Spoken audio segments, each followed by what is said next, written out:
नमस्कार दोस्तों, आज सुनेंगे पद्म पुराण से भगवान विष्णु और धर्म तुलाधार के कथा। ब्राह्मण नरोत्तम ने तुलाधार से कहा, मुझे धर्म का उपदेश करो, मैं इसलिए तुम्हारे पास आया हूँ।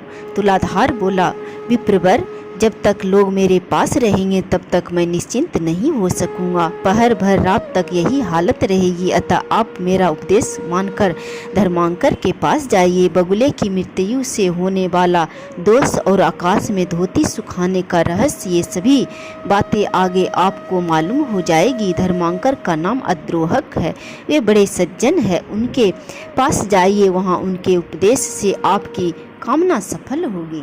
यो कहकर तुलाधार खरीद बिक्री में लग गए। नरोत्तम ने विप्र रूपधारी भगवान से पूछा, तात, अब मैं तुलाधार के कथनानुसार सज्जन अद्रोहक के पास जाऊंगा, परंतु मैं उनका घर नहीं जानता। श्री भगवान बोले, चलो मैं तुम्हारे साथ उनके घर चलूंगा। तदंतर मार्ग में जाते हुए भगवान से ब्राह्मण ने पूछा, तात, तुलाधार न तो देवताओं का एवं ऋषियों का और न पितरों का ही तर्पण करता है, फिर देशांतर में संघटित हुए मेरे वृत्तांत को यह कैसे जानता है? इसे मुझे बड़ा विस्मय हो रहा है, आप इसका सब कारण बताइए। श्री भगवान बोले, ब्राह्मण, उसने सत्य और समता से तीनों लोकों को जीत लिया है, इसलिए उसके ऊपर पितर, देवता तथा मुनि भी संतुष्ट रहते हैं। धर्मात्मा तुलाधार उपयुक्त गुणों के कारण ही भूत और भविष्य की सभी बातें जानता है। सत्य से बढ़कर कोई धर्म नहीं और झूठ से बड़ा दूसरा कोई पाप नहीं। जो पुरुष पाप से रहित और समभाव में संस्थित है, जिसका चित्त शत्रु मित्र उदासीन के प्रति समान है, उसके सब पापों का नाश हो जाता है और वह भगवान श्री विष्णु के सायुज्य को प्राप्त होता है। समता धर्म और समता ही उत्कृष्ट तपस्या है। जिसके हृदय में सदा समता विराजती है, वह पुरुष संपूर्ण लोकों में श्रेष्ठ योगियों में गणना करने के योग्य और निर्लोभ होता है। जो सदा इसी प्रकार समतापूर्ण बर्ताव करता है, वह अपनी अनेकों पीढ़ियों का उद्धार कर देता है।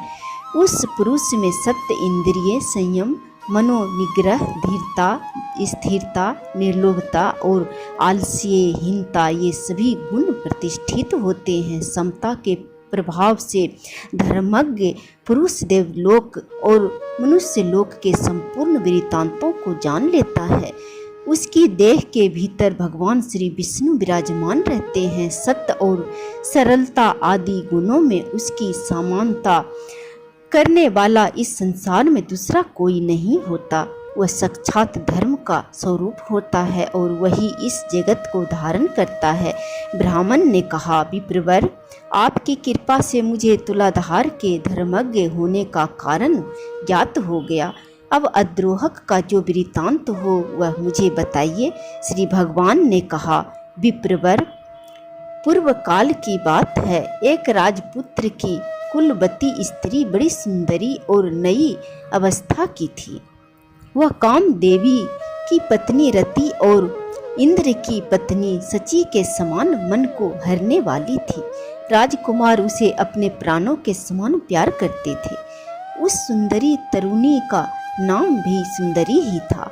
एक दिन राजकुमार को राज कार्य के लिए अकस्मात बाहर जाने के लिए उद्यत होना पड़ा। उन्होंने मन ही मन सोचा, मैं प्राणों से भी बढ़कर प्यारी अपनी इस भार्या को किस स्थान पर रखूं, जिसे इसके सतीत्व की रक्षा निश्चित रूप से हो सके।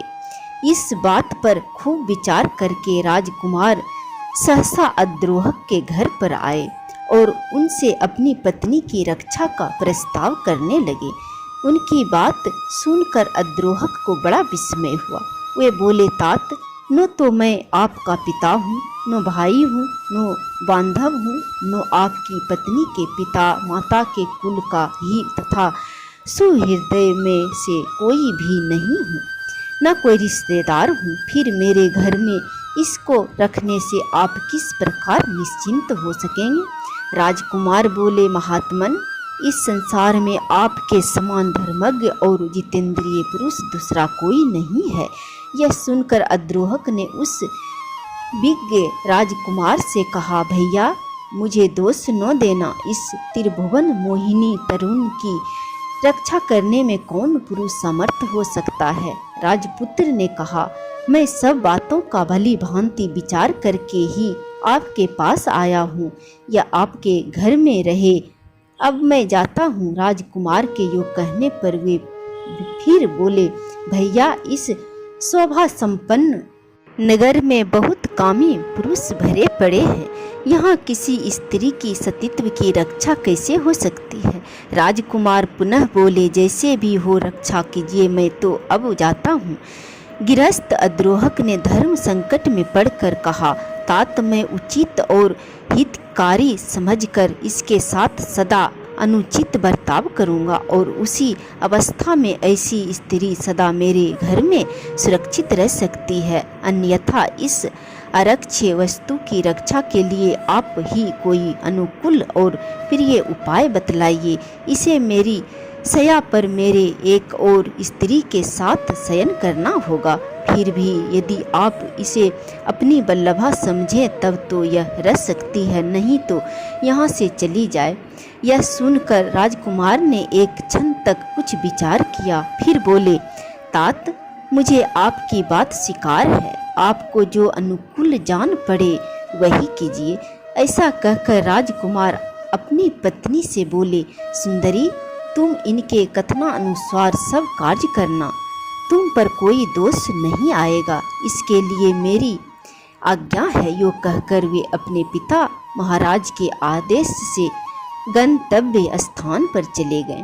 तदंतर रात में अद्रोहक ने जैसा कहा था वैसा ही किया। वे धर्मात्मा नित प्रति दोनों स्त्रियों के बीच में शयन करते थे। फिर भी वे अपनी और पराई स्त्री के विषय में कभी धर्म से विचलित नहीं होते थे। अपनी स्त्री के स्पर्श से ही उसे काम भोग की इच्छा होती थी। इधर राजकुमार की स्त्री के स्तन भी बार बार उनकी पीठ में लग जाते थे, किंतु उसका उनके प्रति वैसे ही भाव होता था जैसा बालक पुत्र का माता के स्तनों के प्रति होता है। वे प्रतिदिन उसके प्रति मातृभाव ही दृढ़ रखते थे। क्रमशः उनके हृदय से स्त्री संभोग की इच्छा ही जाती रही। इस प्रकार 6 मास व्यतीत होने पर कुमारी के पति अद्रोहक के नगर में आए।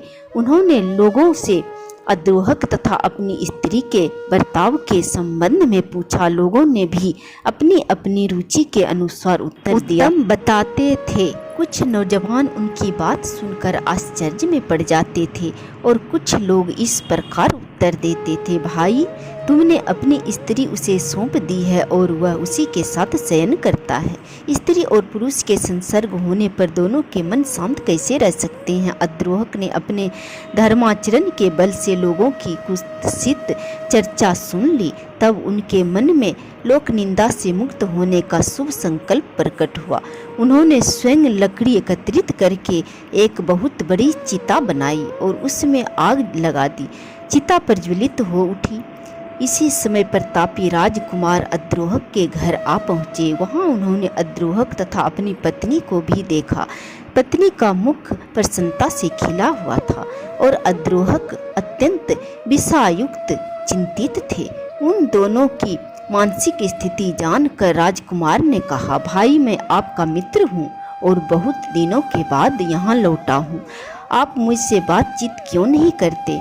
अद्रोहक ने कहा, मित्र, मैंने आपके हित के लिए जो दुष्कर्म किया है वह लोक निंदा के कारण व्यर्थ सा हो गया है, अतः मैं अग्नि में प्रवेश करूंगा।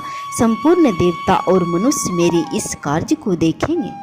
श्री भगवान कहते हैं। ऐसा कहकर महाभाग अद्रोहक अग्नि में प्रवेश कर गए, किंतु अग्नि उनके शरीर, वस्त्र और केशों को जला नहीं सका। आकाश में खड़े समस्त देवता प्रसन्न होकर उन्हें साधुवाद देने लगे। सबने चारों ओर से उनके मस्तक पर फूलों की वर्षा की।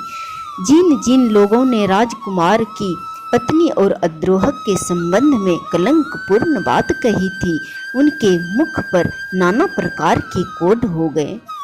देवताओं ने वहां उपस्थित हो अद्रोहक को आग से खींचकर बाहर निकाला और प्रसन्नता पूर्वक दिव्य पुष्पों से उनका पूजा किया।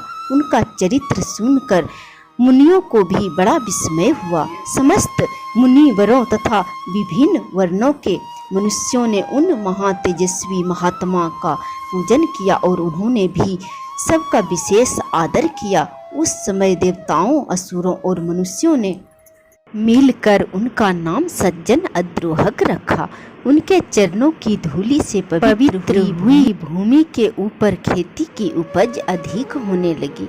देवताओं ने राजकुमार से कहा, तुम अपनी इस स्त्री को स्वीकार करो। इस अद्रोहक के समान कोई मनुष्य इस संसार में नहीं हुआ है। इस समय इस पृथ्वी पर दूसरा कोई ऐसा पुरुष नहीं जिसे काम और लोभ ने परास्त न किया हो। देवता, असुर, मनुष्य, राक्षस, मृग, पक्षी और कीट आदि संपूर्ण प्राणियों के लिए यह काम दुर्जय है, दुर्गम है। काम, लोभ और क्रोध के कारण ही प्राणियों को सदा जन्म लेना पड़ता है। काम ही संसार बंधन में डालने वाला है। प्राय कहीं भी काम रहित पुरुष का मिलना कठिन है। इस अद्रोहक ने सबको जीत लिया है, 14 भुवनों पर विजय प्राप्त की है। इनके हृदय में भगवान श्री वासुदेव बड़ी प्रसन्नता के साथ नित्य विराजमान रहते हैं।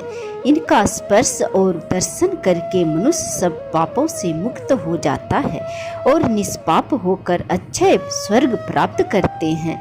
यो कहकर देवता विमानों पर बैठकर आनंद पूर्वक स्वर्ग लोक को पधारे।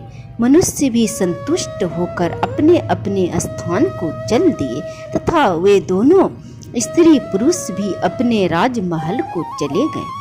तब से अद्रोहक को दिव्य दृष्टि प्राप्त हो गई और वे देवताओं को भी देखते हैं और तीनों लोकों की बातें अनायास ही जान लेते हैं।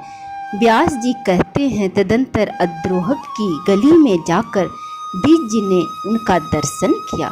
ब्राह्मण नरोत्तम ने उनका दर्शन किया। बड़ी प्रसन्नता के साथ उनके धर्मज्ञ उपदेश तथा हित की बातें पूछी।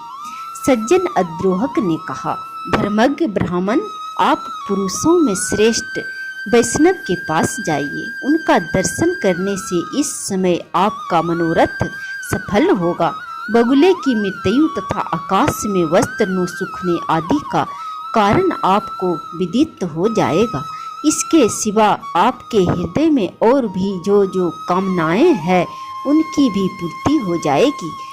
यह सुनकर वह ब्राह्मण द्विज रूपधारी भगवान के साथ प्रसन्नता पूर्वक वैष्णव के यहाँ आया।